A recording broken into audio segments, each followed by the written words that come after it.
in here. Today we are going to make some beef and broccoli with spam fried rice. Don't knock it until you try it.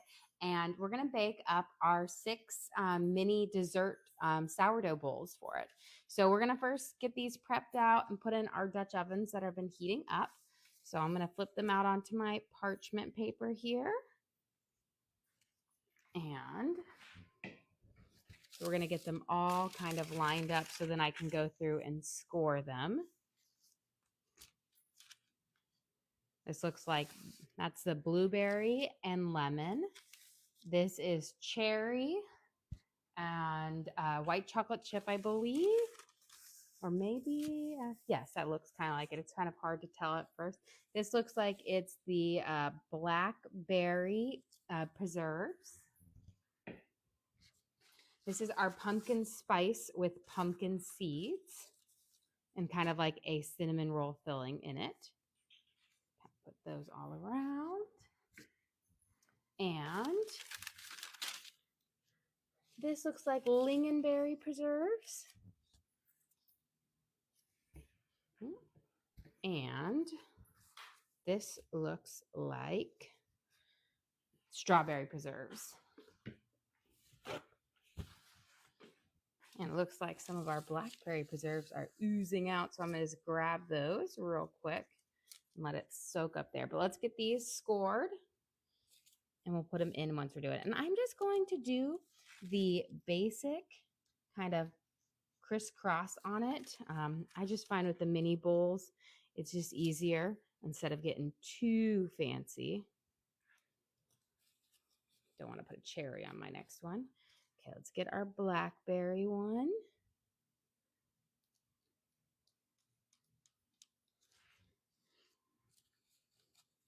Trying to clean off my blade in between it. This is the pumpkin spice and pumpkin seeds. This one's really easy to tell because of the pumpkin seeds. The strawberry preserve one that I made the other day, that was such a hit. And lingonberry, which is a really tart, small berry, but should be delicious. I normally have it when I make Swedish pancakes. Okay, I'm just going to soak up all of that. I must have just hit it just right where it burst through, but no worries. It will still turn out delicious. Okay, let's get these guys in our Dutch ovens that are nice and hot. I'm going to put this guy in first.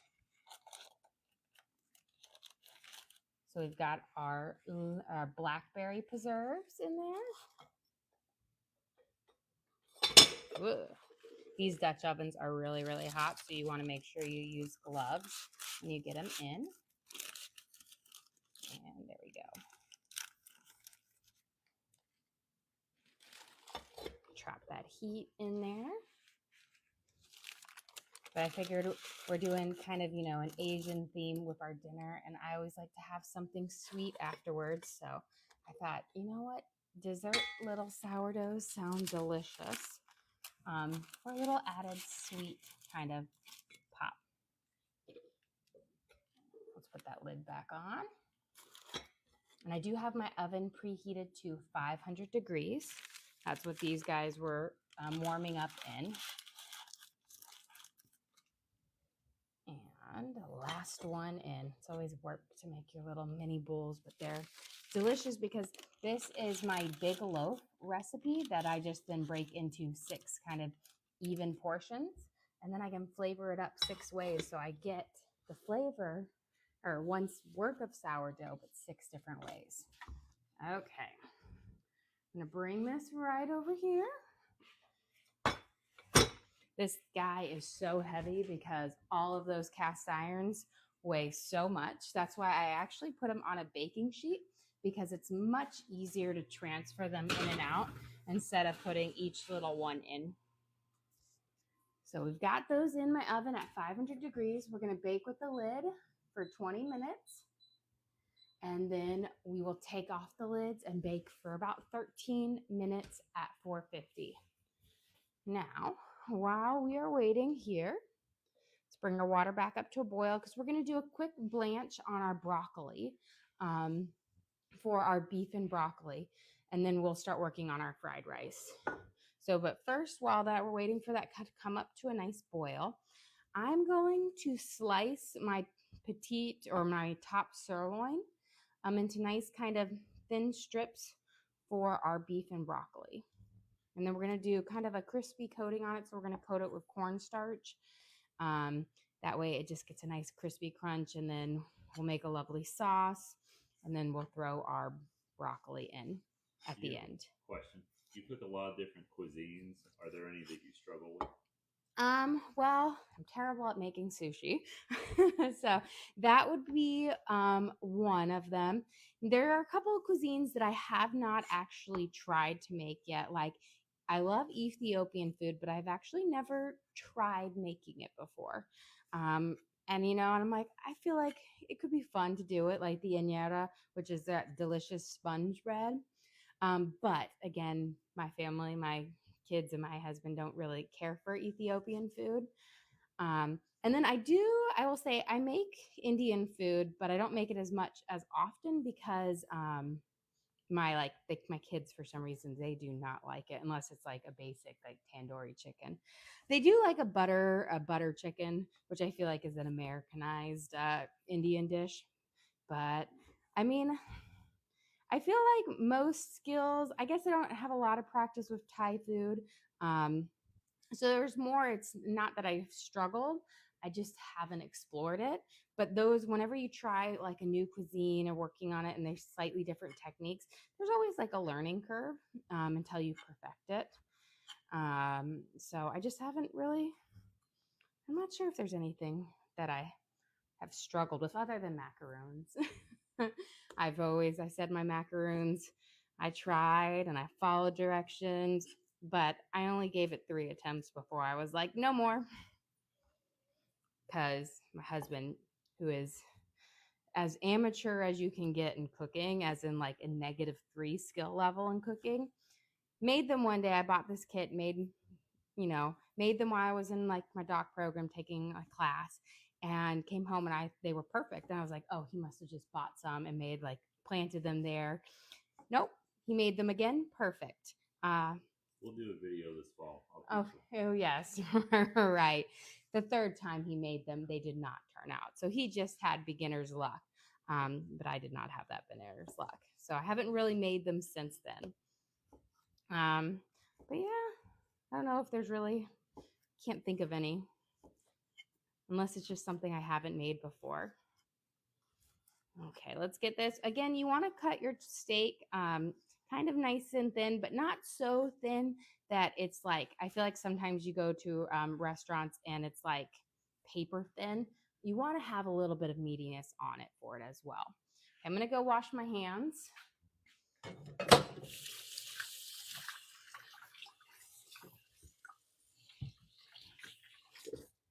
And then since my water has such a great boil on it, we are going to blanch our broccoli really quick. It's just going to go in the water and cook for about a minute or two. You don't need to cook it for very long because we will be cooking it more later in our sauce. But this is just going to make it to where you've got a little bit of that tenderness in there, so you don't have to keep cooking it in your sauce. So we're just going to drop in and let it cook for about 1 minute. You don't want to go too long because you don't want mushy broccoli. So we're just doing a quick blanch on it. And now let's get our beef coated with our cornstarch so that we can have it ready to fry up. And then we'll make our sauce with it. And then we've got our Spam fried rice, which I will say I had never had Spam before, like 2020. Never had it before. And then I made this Spam fried rice as part of this Universal Yums box. We were like, it's a subscription, like Food Around the World. And I did it like a special night where I'd cook a whole cuisine of all the things from that country. And we had Hawaii, which I know is not a country, it's a state, but they had Hawaii as it. And Spam fried rice was on there. So I made their Spam fried rice, and it was so delicious that it has just become a staple in our family that I make, a couple times a year, if not more. These should be just about good. but it gives you just this kind of saltiness to the, just good. Okay, I'm gonna pour this guy. Beautiful. So here you can see our broccoli just has this lovely, vibrant green color to it, but it's still a bit firm, which is what you want. You don't want to cook it until it's mushy. So just about a minute, and then you'll be perfect. I forgot to grab my cornstarch out. We're going to coat our beef, our steak, in about a half cup of cornstarch. Grab my garlic salt over here. Okay. And this is going to give you a crispy kind of crunch on your meat. And it's also going to be, we're going to fry it up, and then we'll use kind of our same pan to make our sauce. So I've got, probably going to use half thing, but you need about a half a cup for about 2 pounds of meat.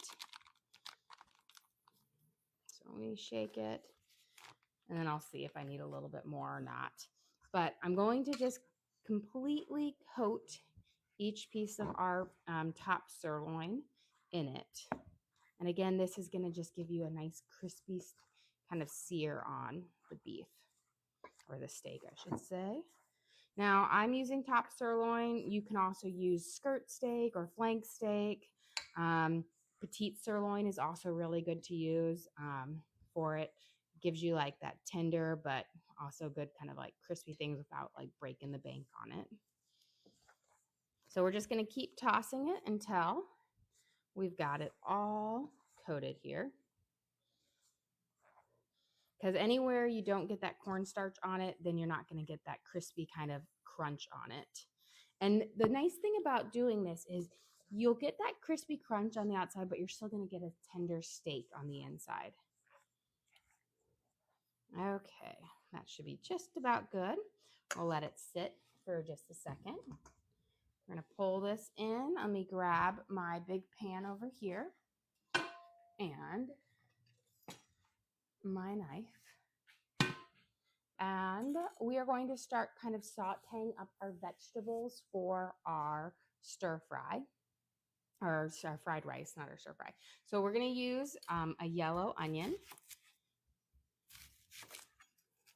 And I'm going to do a smaller dice on it because I don't want it to be, like really noticeable. I want those onion bits to kind of get lost into the rice, so it gives it great flavor, but it's not going to, just be a huge chunk of onion.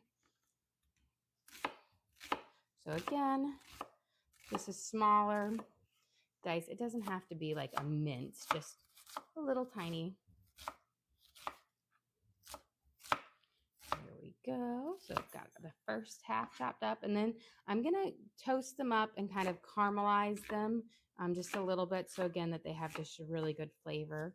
And we add in here, and then we'll kind of chop up our carrots into smaller pieces as well, because we want them to kind of really blend in and not just be like, I got a huge chunk of onion or carrot. We're going to add some olive oil in here. We will use a little bit butter later too, but for the initial sauteing of the vegetables, I'm just going to use some olive oil. I'm going to turn on my burner to about, a 6. To start off, we'll probably turn it down here in just a little bit. These are all clad pans, and they're, the metal ones, so they conduct the heat pretty quickly. They don't need it as long. Like hex clad takes a little bit longer for your food to heat up, but in the all clad, the metal pans, it gets pretty hot pretty quickly. So you don't want to cook them too high or you'll scorch them. So I'm just going to coat them in that olive oil first. And now let's peel our carrots, and then we're going to probably quarter them and then chop them up. So I've got 3 good sized carrots, although this one is like epic. Would make a great snowman nose. So just peel off the whole outside, because if you leave it on, it's going to have a rougher texture, be a little bit more woody, and it's going to have more of an earthy flavor. So you always just want to take off that outer bit. And it also leaves just the more tender parts of the carrot inside. Almost. I knew I missed a piece. And one more. And I find the bigger carrots are easier to do the smaller dice on than the bag of like baby carrots, because then you gotta have to like hold each one and try to quarter them, which can be a little bit difficult. Okay. Let's chop our tops off and our bottoms, because again, those are also a bit more dried out. And I'm just going to cut these big guys in half so they're easier to manipulate. So we're going to quarter them. If they're a thinner one, you can just leave it a half. We kind of, you want your carrots to all roughly be around the same size so that they will kind of cook up evenly in our thing, in our little pan there. And then another thing is for our Spam fried rice, we'll dice up our Spam in just a second and throw it in there. But I use a lot of eggs in it. My kids love like an egg-loaded fried rice. So I'm going to be using 8 eggs today. My kids are always like, can you even add more eggs? And I was like, well, then we're going to turn into like a rice frittata instead of fried rice. Okay. So again, just smaller, kind of a chop on it. Think about if you ever buy a bag of frozen mixed vegetables, how the carrots are just like little teeny tiny squares, just kind of like that size, roughly. I feel it's so funny. I don't think I've bought mixed vegetables in ages, but growing up, I feel like mixed vegetables or frozen corn, frozen green beans, frozen peas. That's how vegetables were when we were growing up. And now it's interesting because I'm like, my kids have never really eaten frozen vegetables like heated up in the microwave. They always get like bougie meals. And I'm like, you guys don't even know how it was in the 90s. We ate like the same 5 meals over and over again. And it was like taco, spaghetti, homemade pizza, hamburger helper, fish sticks, sloppy joes. Although I feel like I haven't had a sloppy joe since I was a kid. And the other day I was thinking about it and I'm like, gosh, I don't know if it would even taste as good as I remember, but I remembered sloppy joes and it was a sloppy joe day at school. It was the best. I don't think my kids would like them. They're too bougie now. Okay, my onions here, they're starting, as you can see, they're nice and golden. They're getting translucent. We've got kind of that caramelization forming around the edges. So I'm going to throw in our carrots now and let them start to cook up and get a little bit tender. You want to cook them up and get them tender, softer before you start cooking up the eggs or adding in the rice, because once we go there, it's just going to go like, it will kind of stop that. So you want to make sure these get the good kind of heat first for this. Okay. We'll let that cook now. And let's prep my garlic, which we'll be using for our sauce for our beef. So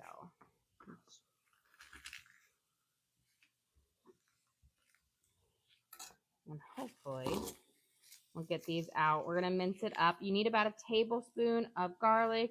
You could use your jarlic. That's one of my things that it's on my list to buy. And I was totally at the other store the other day. And I was like, said going in, I need to get garlic. Did I walk out with garlic? No, I did not. That's always the one thing you go into the store and then you don't leave with. And you're just like, huh.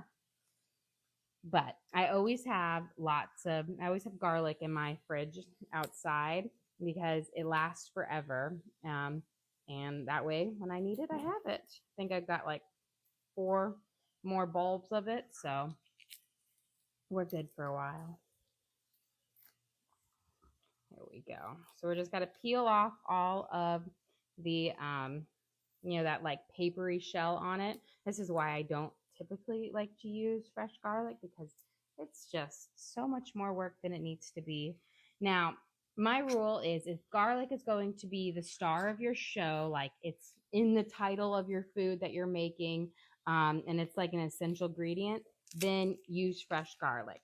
But if it's just a side piece, like just, you know, a sidekick in there, not just adding an extra like flavor profile to it, then use your garlic. And then with me, I'm always using garlic salt because it's so delicious. It adds just another flavor profile to your food you're cooking. So if you haven't tried the switch to using, you know, garlic salt in your savory food, try it. It's just going to add a whole nother flavor profile. And you've got to use garlic salt. You can't use garlic powder and then salt. It's just, it doesn't have the same consistency and flavor. Yeah, question. How do you store your garlic? I actually just keep mine in the fridge. I have like one fridge outside that is like my meat, and then it's my potatoes, onion fridge. So I just have it in the crisper drawer so it doesn't stay like moist. It stays more of in a dry but cold environment. And it actually stays fairly well. Let's get this guy's minced up. And it's same thing with my onions and potatoes. I know a lot of people like will store them in their pantry. I go through my potatoes so quickly that storing them in the fridge for long term, they just get used up so fast that I'm always going through pounds and pounds of potatoes and onions a week. I would say so. They go through fast and it just works there. I actually have them in like the little produce drawers in the fridge that kind of where you can, you know, change that moisture and humidity in there. And I keep them in the nice dry and a cold environment. There we go. So we're going to mince this up nice and fine. I'm going to go give my pause right here. Give our carrots and onions a quick little stir. We're going to put some of this garlic in here as well because it will add just some great flavor once I get it kind of minced up. So just with garlic, the more you cut it up, the more flavor that's going to come out. So you can you can leave it whole for some recipes. You can slice it to where you have thin slices, and that gives you a little bit more flavor. Mincing it gives you more, and then if you want to get the most flavor out of your garlic, you're going to make it into a paste. So again, various ways to kind of, and it's kind of also like the true with most spices. The more like cuts you make on a basil leaf, the more that flavor is going to come out. Okay, this should be pretty good here. We've got a decent mince on it. And again, I just need about a tablespoon for my our beef dish. So that's about a tablespoon there. So I'm going to put about a teaspoon and a half in my fried rice. I'll add that to the side. And let's stir this. Now, with your garlic, when you are cooking it, just be careful. It can burn really, really fast. So just make sure you don't put it in there and walk away. I always say it's about 30 seconds before it gets a little overdone. But it's smelling delicious. So give that stir. And let's get our Spam. Now this is where that, and I'm not going to say it elevates the fried rice because I don't know if you could qualify Spam as elevating anything, but it just gives a nice saltiness thing. It's almost like if you've ever had pork belly fried rice, which is delicious. It's kind of similar to that. It's not quite as bougie as the pork fried rice. This is more, you know, easier to do and make, but delicious. So what I'm going to do is I'm going to first cut it up into slices, and then we're going to cube it up. Don't make your pieces so big. You want them smaller because Spam is salty. You can get, they have a reduced sodium one too that you can get. But I like to keep the pieces smaller so that you're not just getting a big piece of the salty meat. Here we go. And I will say, ever since I've had Spam, I will say it is delicious. You can make like this fried Spam with egg and like a breakfast sandwich I've done before. You can also do it with ramen and, you know, put a fried egg in there as well. It's just really good. Let's get our first bit in here, and then we're going to go check on our sourdough.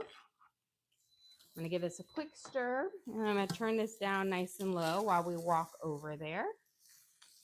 Okay. Just want to toss it first. Now, this is always the moment of truth that we get our little pop on our sourdough. So we've baked it at 20 minutes at 500. Well, I can tell I've got a pop on some because one of my lids is already popping off. So that we know is pretty good. Again, this thing is heavy. So this, ooh, that's our strawberry one. You can see that they are popped up. They're now like, look at that gorgeous blueberry lemon, our pumpkin seed, pumpkin spice. That is our blackberry, or no, our cherry.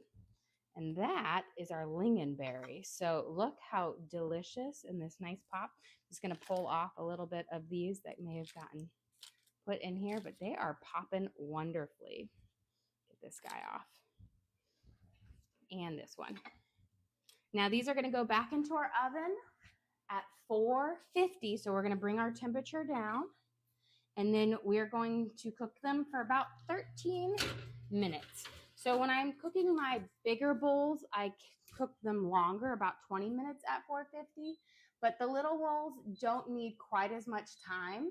So that was not the right. Okay. I tried to put the timer. I'm going to put 14 minutes on there. So by the time I get my oven set. So you're going to bake at 450. I set my timer to 450 instead of the temperature. Boom. Got it. You have a question? Where did you get the mini So pots? the mini pots I've got at Target. They're part of Joanna's Gaines' like Hearth and Hand. I got them. I got a set of 4 2 years ago. I got a set of 4 last year. And I was just at Target like a couple days ago and they had them there. So they are there. They are really, really reasonably priced. I believe they're either like $10 or they're $14 a piece. So for a mini Dutch oven, they are a pretty good price. And they're cast iron. And I've used them. I make my mini bowls out of them. I also do like pot pies with them, or pot pie with a biscuit kind of crust on it. I've done mini crisps in it, individual ones. So they get actually a lot of use out of them. And then I bought to make the mini like sourdough ones, I've got the small little Banneton baskets, which work great as well because it's kind of like the perfect size for the mini little Dutch ovens. Okay, let's get this guy. I lost this right over here. Okay, let's turn this on. We're going to get our beef frying up, and then we're going to create our deliciousness. We're going to turn this up a smidge to about a 4 now. For our beef that we're going to fry up, I need to add in about a 1/3 cup of oil because you want enough to fry it up and crispy, so I'm going to grab a little bit more. I just want to make sure I cover the bottom of my pan.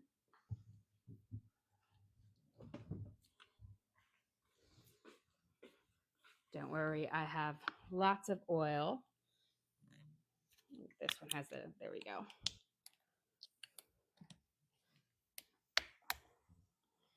And so you want to kind of just enough to cover the bottom of your pan.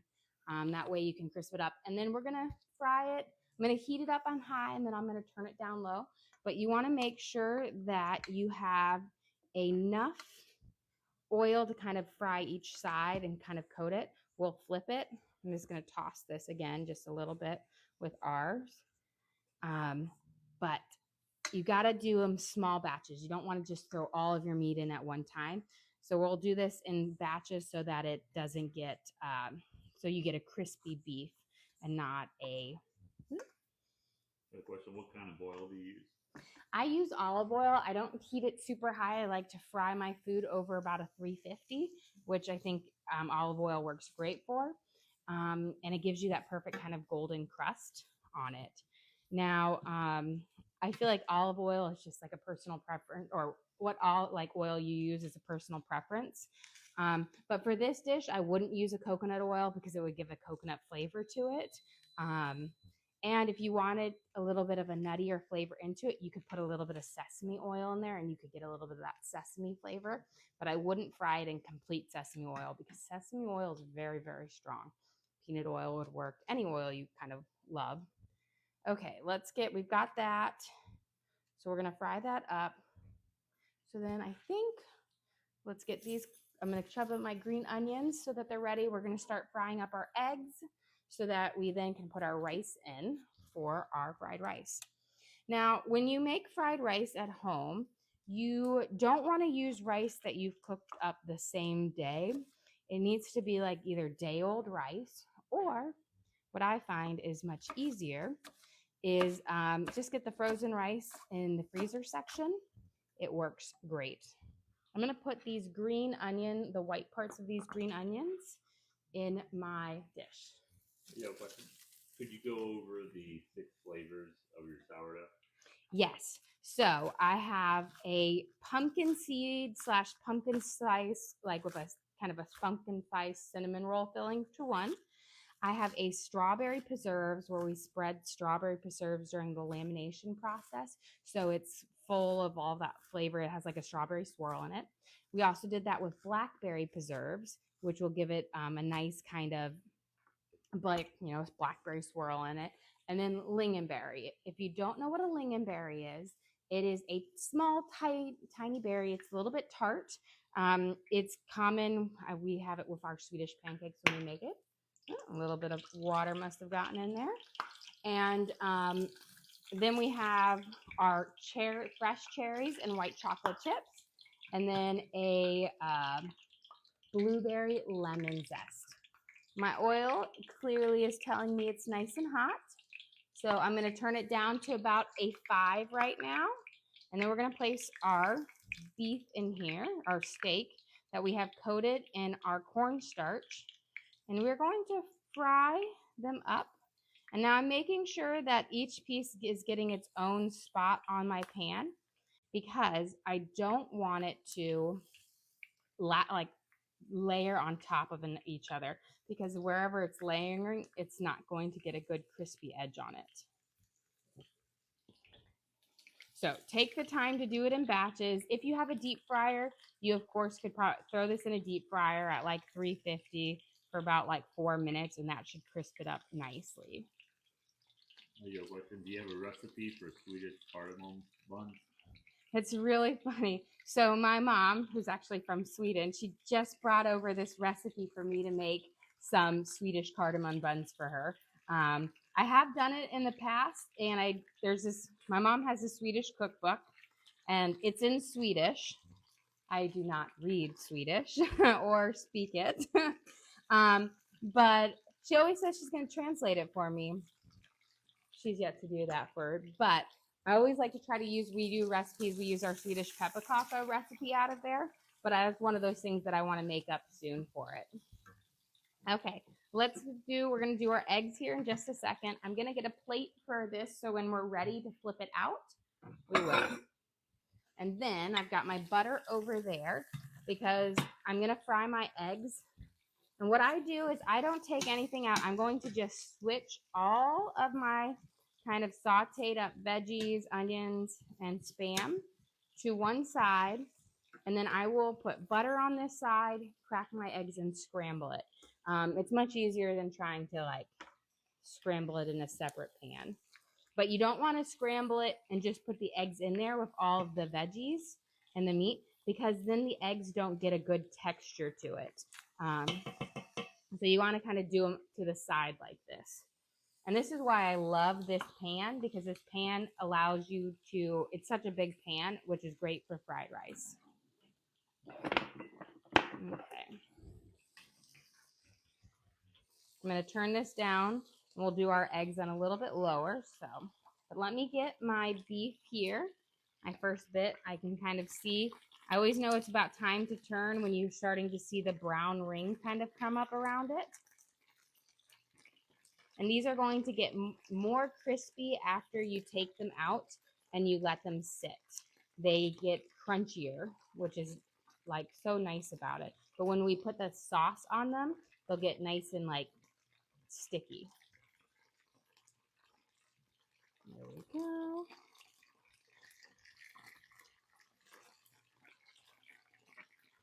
beautiful.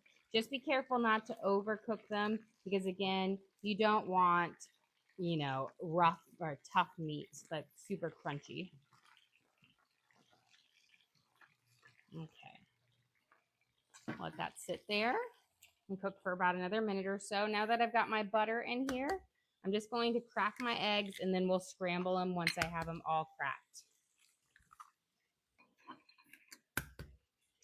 And again, this method just works better than trying to just throw them in there with all the vegetables because your eggs just get more soft. Like, I don't know how to describe it. They don't scramble up well. They kind of just turn into like egg bits everywhere. Now, you don't have to use this much eggs, especially if you don't love eggs. My kids always want extra eggs in it, so I use about an egg per person when I'm making it. Especially since it's a big batch, but you could definitely cut it down to about an egg for 2 people if you want to. So just use 4. Okay. And then I'm just going to pop my yolks here. And then we're going to just kind of do a quick scramble on them. Here we go. And then I'm going to make sure this part of my pan is directly over the burner. And then we'll just kind of let it sit and start to scramble up and cook. Looks like we are just about on this. I'm going to turn it up just a little bit. These are looking good. Okay, so I'm going to start taking my pieces out. And we'll let them sit. But they're going to have this just nice crispy crust. And it's kind of like when you take out your fried meat out of your things at first, it doesn't, it's not as crunchy, but as it sits and cools, that crunch comes to it, which is why you want to we'll cook it up and you remove it. You don't want to leave your meat in there and then like toss and make your sauce. There we go.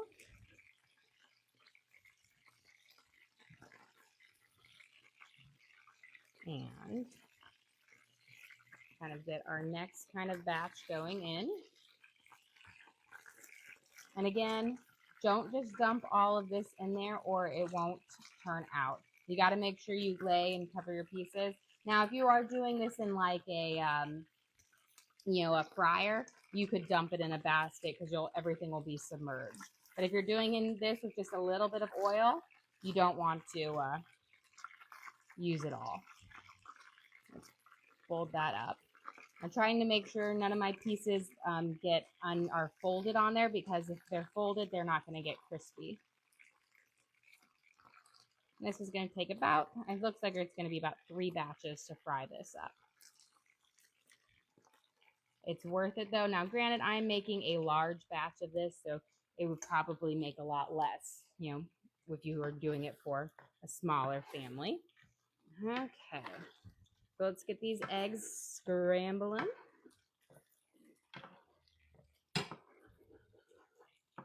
And then... Yeah, quick question. What's the seasoning on the meat?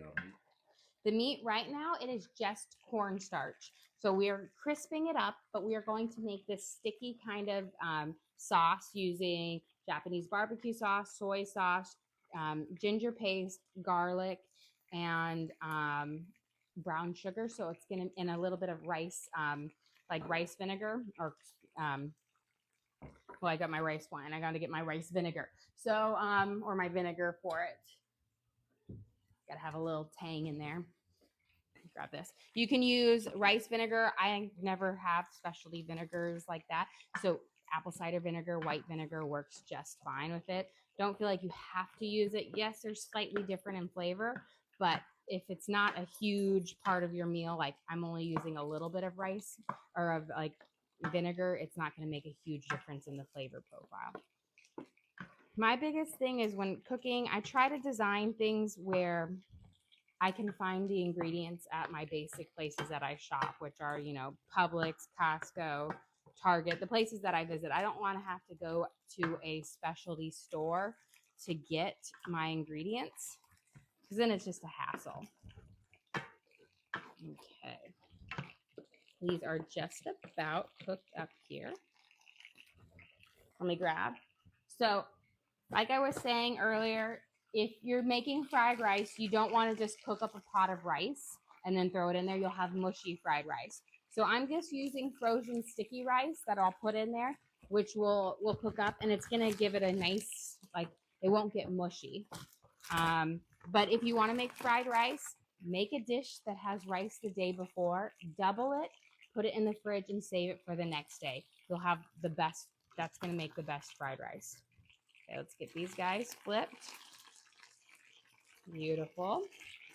Getting our nice kind of crispy edges on it. And then let me flip them, and then we're going to go grab our sourdough out of the oven here in just a second.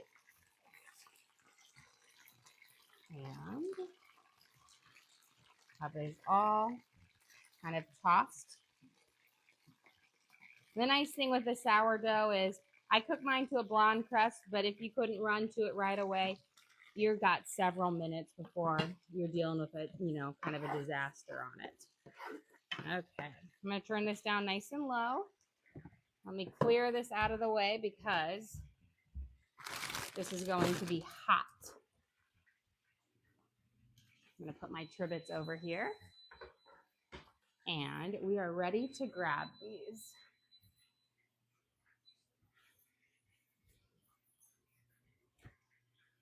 Look at that. You can see those preserves bubbling up out of there, which is going to be delicious. Now this tray is very, very hot because I've been cooking it up. And my one thing that I always say is with our sourdough is you want to get them out of the Dutch oven as pretty quickly after it. So I'm going to give this a quick stir around. My eggs are done, so I'm going to mix all of my eggs with my meat. And then we're going to pop each one of these out of the Dutch oven onto our cutting board to let them sit, because your Dutch oven is going to stay hot for at least 20 minutes, and that will continue to cook your sourdough.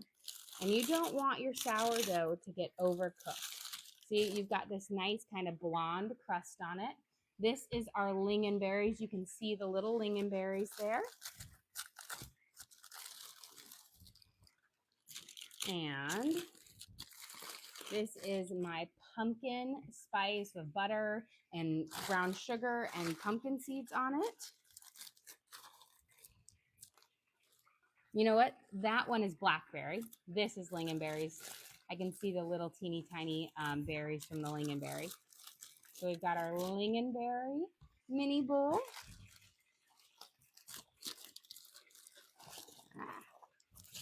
This is our blueberry and lemon zest. Look at all those blueberries just popping.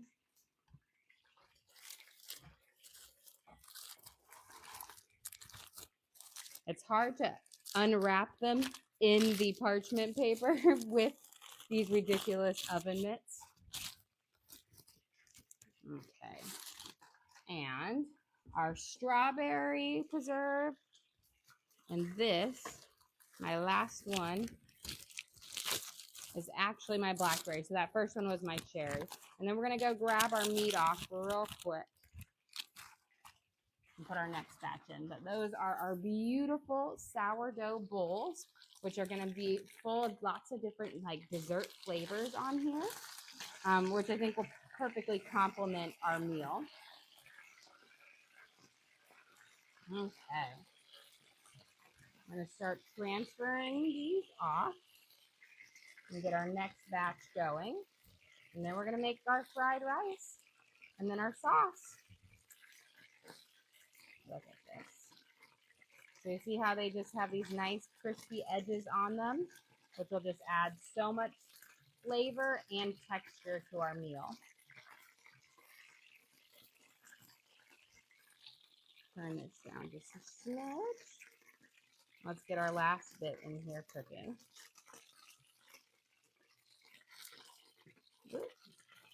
And again, we're going to lay these out and just make sure that they're not on top of each other so that they get a really good fry on them. And these are coated in cornstarch, which will give you a crispier, slightly different texture than if you were to coat them in flour.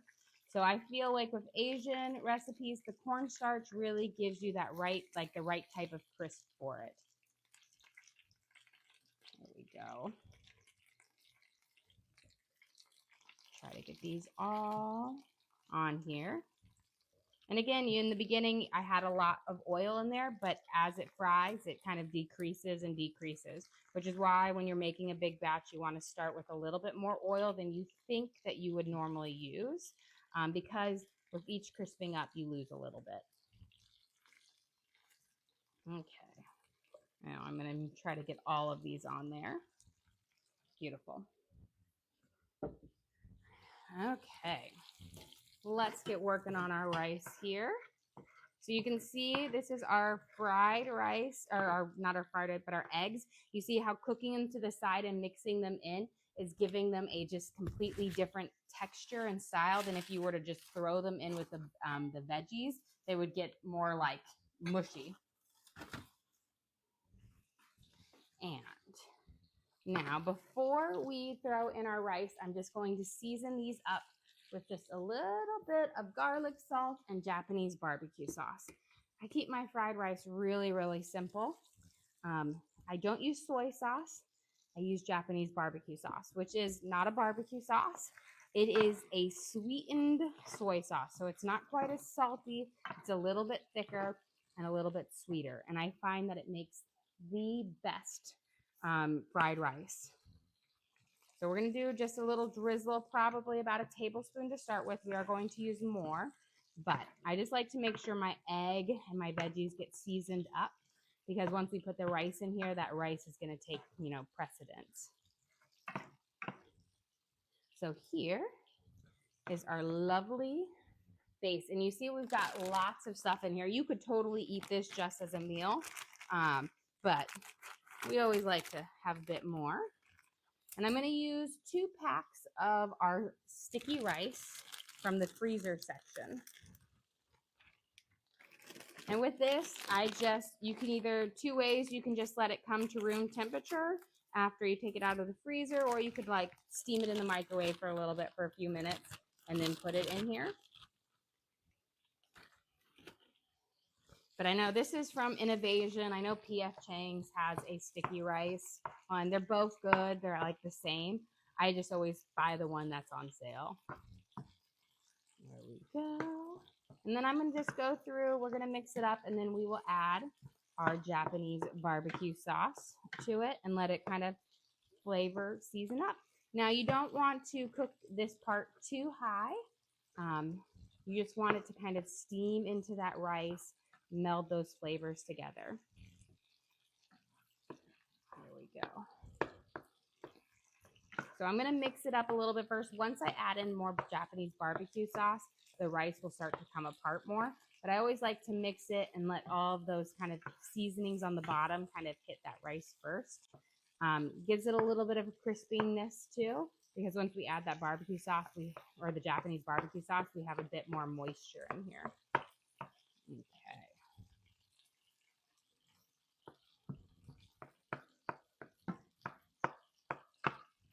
And just break up those big clumps. And we're going to give a good drizzle around this. Now this again is not nearly as salty as soy sauce, so you can use a bit more. It's a little bit sweeter than it, but it's not a super sweet sauce.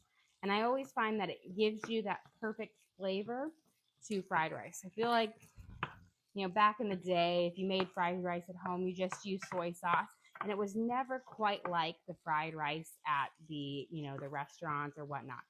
This, with that, it's like the perfect mixture that it feels like, fried rice from a restaurant.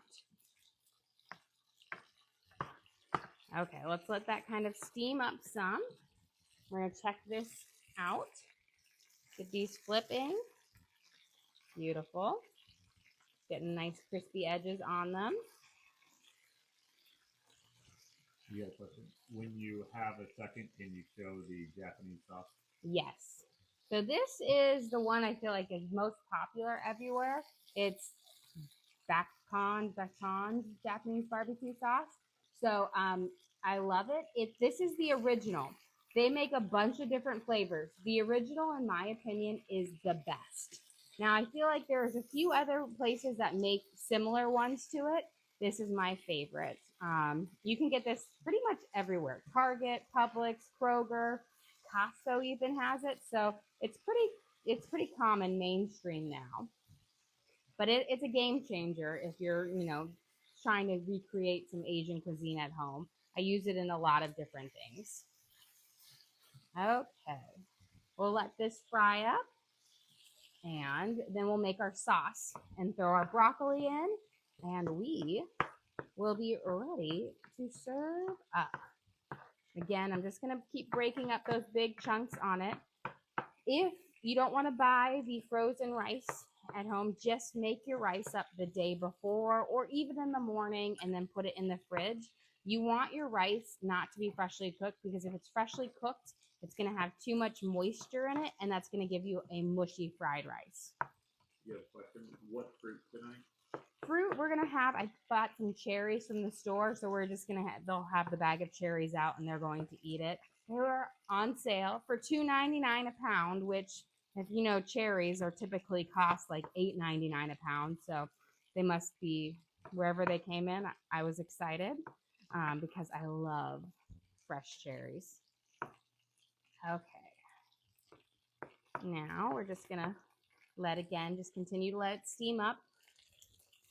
And then our meat here is just about done. Just going to give it a nice toss. And then we're going to start making our sauce.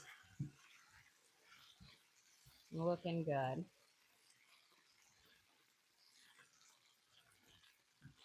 So we'll transfer all of this on. And as you can see, my other ones there, you can even tell how much more crispy they look after they sit for a little bit, which is going to give you that crunch on it, but it's not going to be super hard. It gives you the right texture.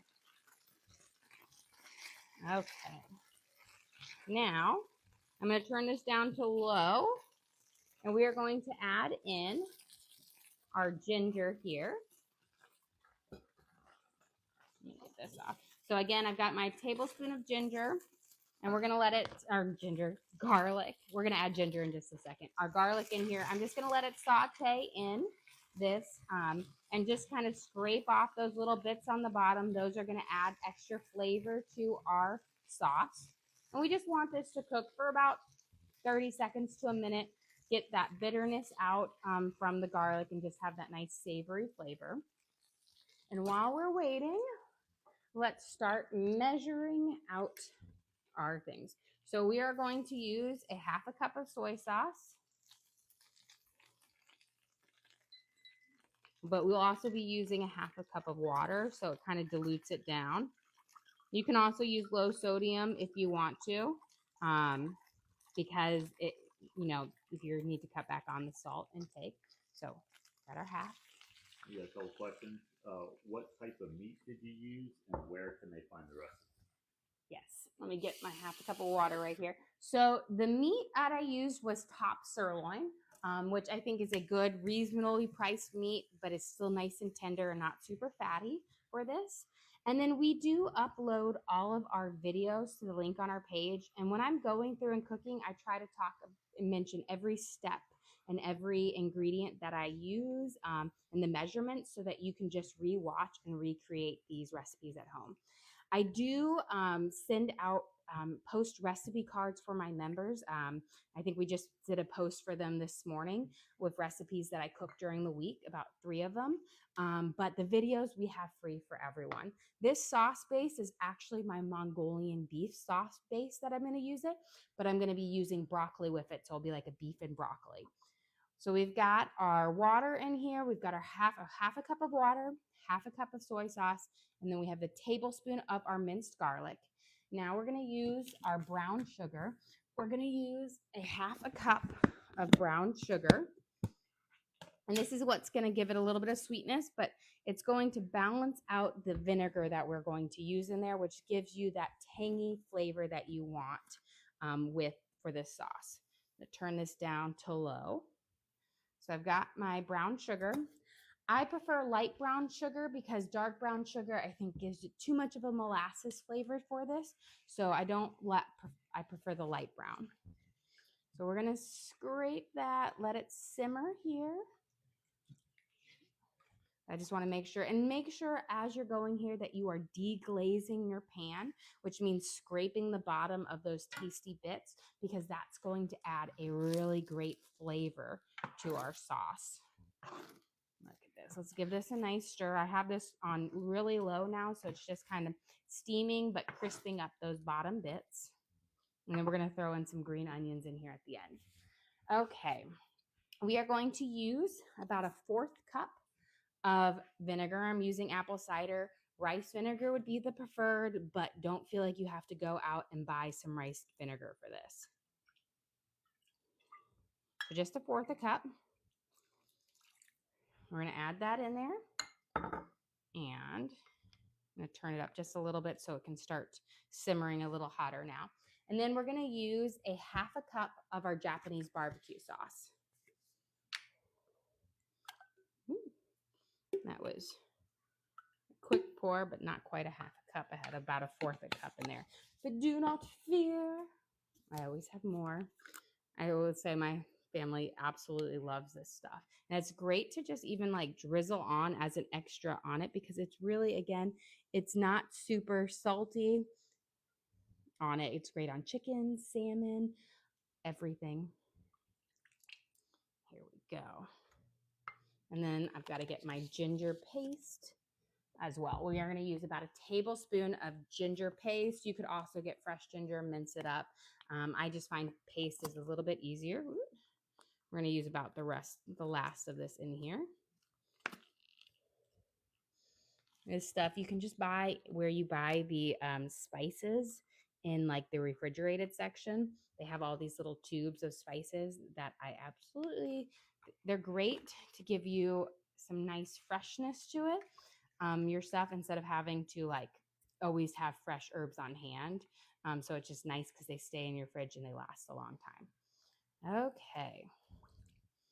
So now I'm going to turn this up. We're going to let this simmer and come to a nice kind of rapid boil for our things. And that simmering and with that sugar in there is going to have it really like thicken up.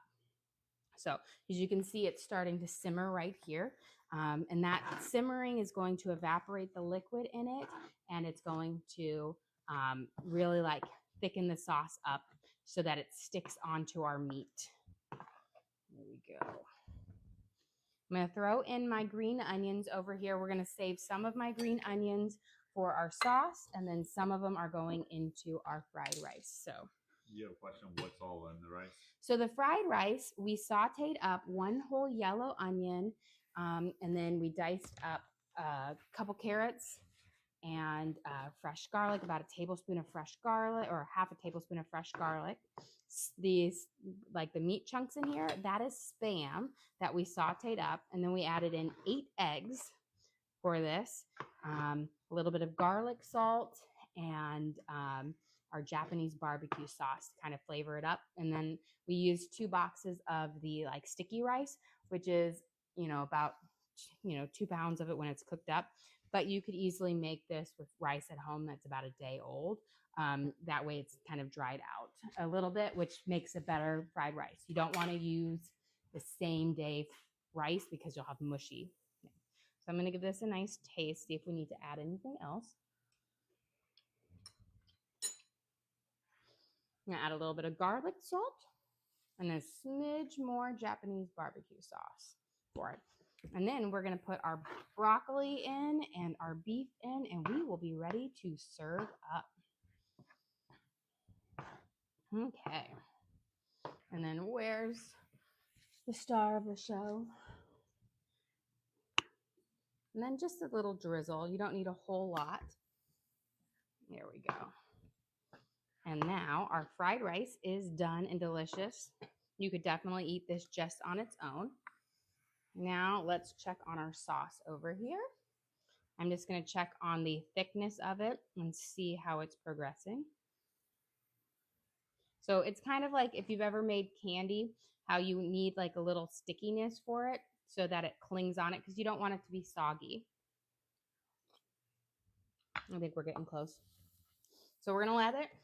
We blanched our broccoli here, so it's kind of firm, but we're gonna pop it in here so it kind of gets a nice little like flavors on it. But I'm going to, let me grab a small knife. And we're gonna just cut off the ends of it so that they break apart a little bit more. And then we're gonna pop them in here. So get that.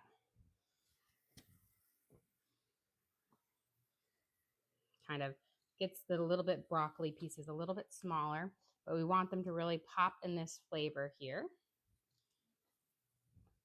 On here, that should be good. I just had a couple of them that were really big. There we go. We're going to coat them up so they soak up that flavor, and then we're going to toss our beef in. I just find if you put the beef in first, then the broccoli doesn't soak up all of that great flavor. But we just did a quick blanch on it in the beginning, because if you cook them too much, what's going to happen is it's not going to get mushy over time.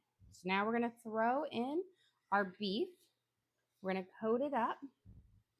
And then last, we're going to toss it with a little bit of our green onions. And voila, we will have our beef and broccoli. Throw in our green onions. And we are ready to serve up. Now, this sauce will thicken up as it cools. Think about how candy, it's liquid, and then when it cools, it thickens up. You don't want to overcook it or you'll get candied beef. But let's serve up our dinner. Okay. We'll slide this over the way. These I'm super excited for our dessert.